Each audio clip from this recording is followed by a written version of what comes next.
Assalamualaikum warahmatullahi wabarakatuh. Berjumpa lagi bersama saya. Mudah-mudahan teman-teman semua sehat selalu. Amin.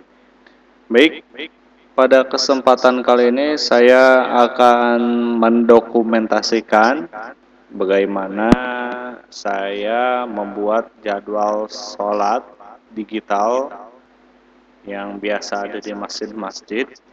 Plus ada running text-nya yang full color RGB. Full color ini biasa dipakai buat Videotron dan yang lainnya. Saya di sini pakai cukup untuk penampilkan teks aja atau running stack dengan controller Widu HDW sekian. Baik, yang pertama kita akan membuat sebuah bingkai terlebih dahulu dengan ukuran saya buat sekarang ini 50 kali 80 cm. Langkah pertama saya las potong-potong dulu ya, yang jelas kita potong-potong dulu sesuai ukuran, dan setelah dipotong sesuai ukuran kita las di setiap sudut, pastikan berbentuk siku atau persegi pas, nggak boleh kurang, nggak boleh lebih, karena nanti akan mempengaruhi ke hasil selanjutnya, yaitu pemasangan frame. Nah, setelah dilakukan pengelasan, kita rapihkan juga sudut-sudutnya dengan cara menggerinda. Ini tujuan ngerapihin ini semua juga sudah tahu ya. Jadi untuk membersihkan benjolan-benjolan bekas las ya, biar rata. Semua sudut dibulak-balik biar rata, betul-betul rata. Dan di sini saya ada kasih bolongan buat nanti kasih power. Nah, itu di samping gerinda ada bolongan. Bolongan ini buat nanti si kabel power masuk.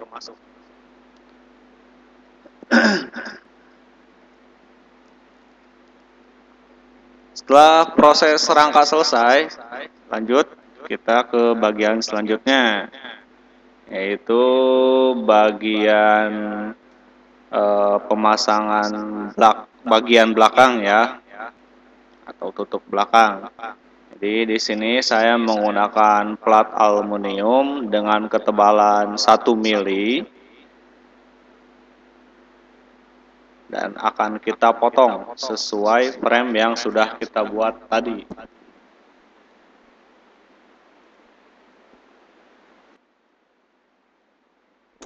Kita ukur, dan setelah kita ukur, kita tandai, kita kasih lebih masing-masing sisinya itu 3 cm. Karena nanti tujuannya si aluminium ini akan ditekuk dan akan menutupi si rangka. Kenapa 3 cm? Kenapa nggak full 4 cm? Karena menggunakan holo 4 kali 4. Karena kalau ada ditambahin sampai full, khawatir nanti akan menghalangi si frame yang akan kita pasang setelah langkah ini. Nah, ini dia proses pengukurannya.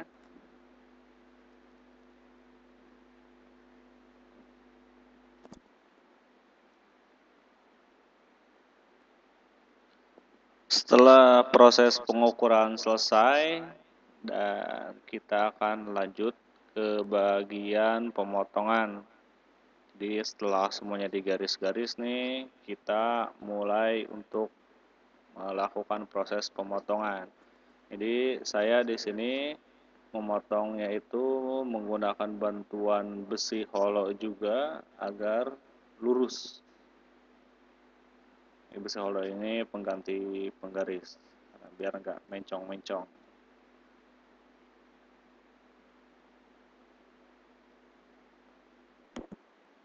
Teknik pemotongan holo yang saya gunakan itu tidak dipotong dengan gerinda full ya. Jadi saya menggeret memotong tapi hanya setengah putus. Jadi setelah setengah putus, saya itu tekuk si aluminium ini sebetulnya gampang ya, karena kalau yang kecil-kecil saya suka pakai cutter, cuma segret, dua gret, tiga gret, sampai beberapa gret, tinggal ditekuk, terus diinjak nih kayak gini, tekuk lagi sekali lagi, dan dia akan patah. Karena apa? Pakai teknik kayak gini, karena kalau pakai gerinda, si aluminium ini gimana ya, agak susah buat patah, lebih cepat kayak gini ketimbang kita pakai gerinda tret sampai patah, agak susah. Jadi kayak gini menurut saya cara yang lebih efisien dan cepat, dan si mata gerinda pun lebih hemat ketimbang kita grab atau kita potong sampai putus pakai gerinda. Pemotongan ini saya lakukan di dua sudut, di lebar dan tinggi, karena ukurannya juga yang tadi bagian panjangnya saya buang, dan ini tinggal bagian tingginya saya potong ulang. Sama tekniknya kayak tadi, jadi tekniknya itu di geret setengah putus, setelah setengah putus tinggal di tekuk sampai putus beneran. Dan jika semua sudut sudah terpotong, tinggal kita potong setiap sudut itu kasih kayak bolongan ya, jadi setiap sudut 4 sudut kita potong ukuran 3 kali 3 cm, karena nanti untuk menekuknya agar bisa langsung bagus gitu, berbentuk siku kotak. Nanti nekuknya juga setelah ini di setengah putus juga, habis itu ditekuk, dibengkokin. Nanti akan ada bantuan alat bending ini bending handmade ala-ala seada-adanya, tapi alhamdulillah hasilnya bisa bagus. Dan ini dia proses saat menggrab ya, apa ya bahasa lebih tepatnya, memotong setengah putus si aluminium agar nanti pas ditekuknya lebih enteng ya, ketimbang nggak di grab setengah putus. Nah ini dia proses penekukannya. Dengan ini penekukan yang terakhir, yang keempat. Ini kita masukin ke alat bending handmade seada-adanya.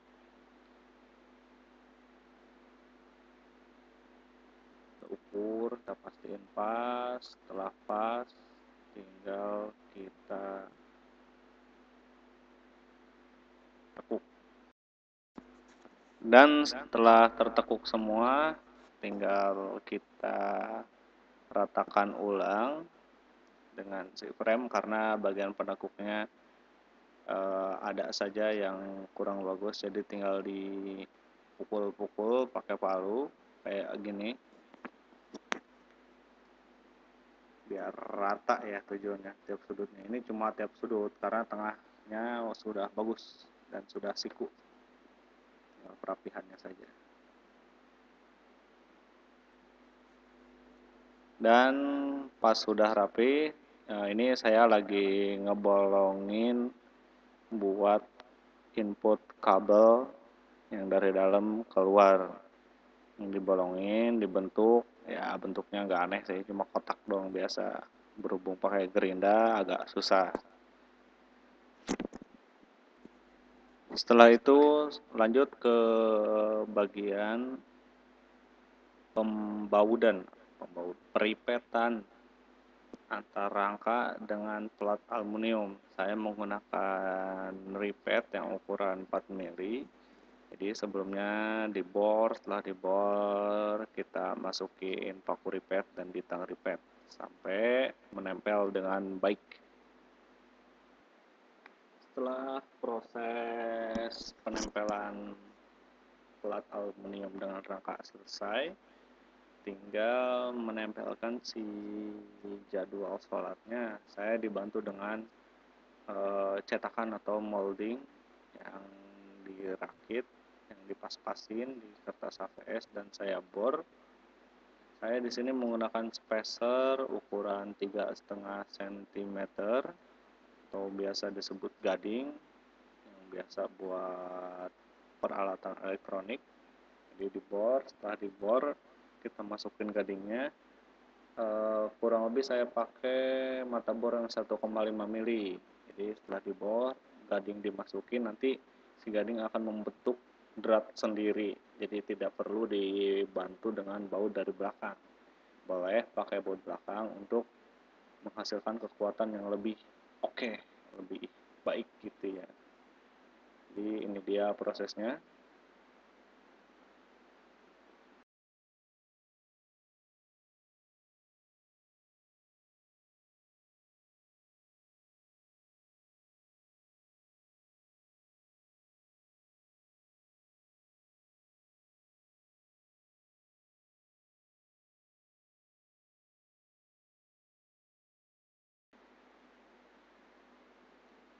Ketika semua rangkaian modul jadwal sholat digitalnya sudah terpasang dengan sempurna, kita lanjut ke bagian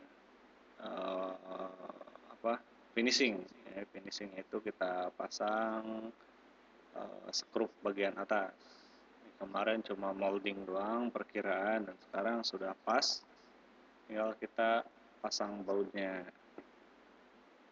Setelah semua baut terpasang, lanjut kita lari ke bagian cetakannya.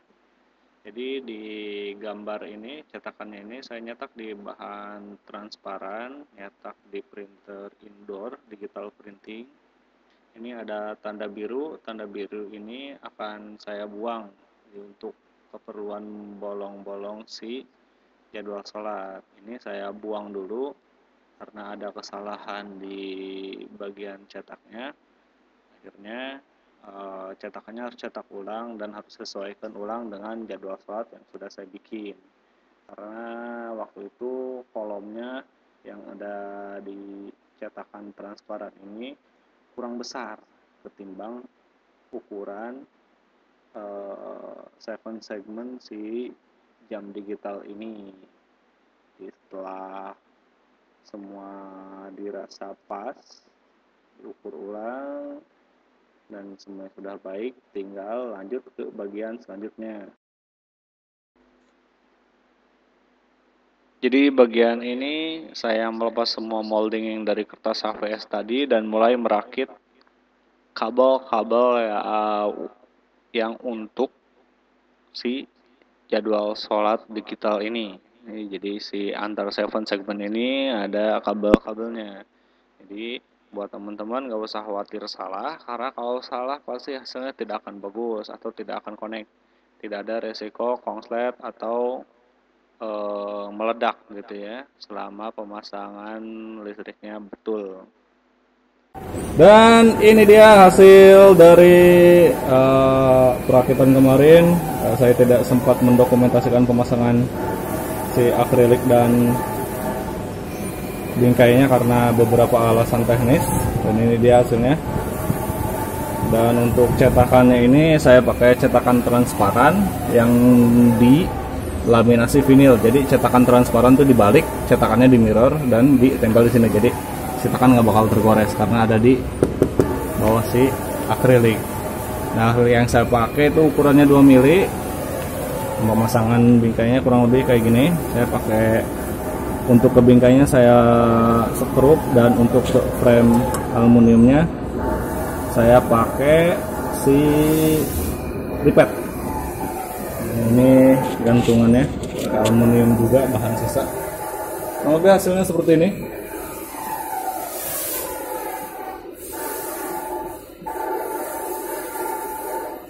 Ya, gimana? Biasa aja kan? Oh, bagus sih frame-nya, dan ini juga bagus. Untuk jadwal sholatnya, untuk pemrograman jadwal sholatnya saya sudah mesen duluan ke si yang punya tokonya, jadi biar di setting saya di daerah settingin biar saya colok langsung bisa pakai. Sekian dari saya, mudah-mudahan bermanfaat. Assalamualaikum warahmatullahi wabarakatuh.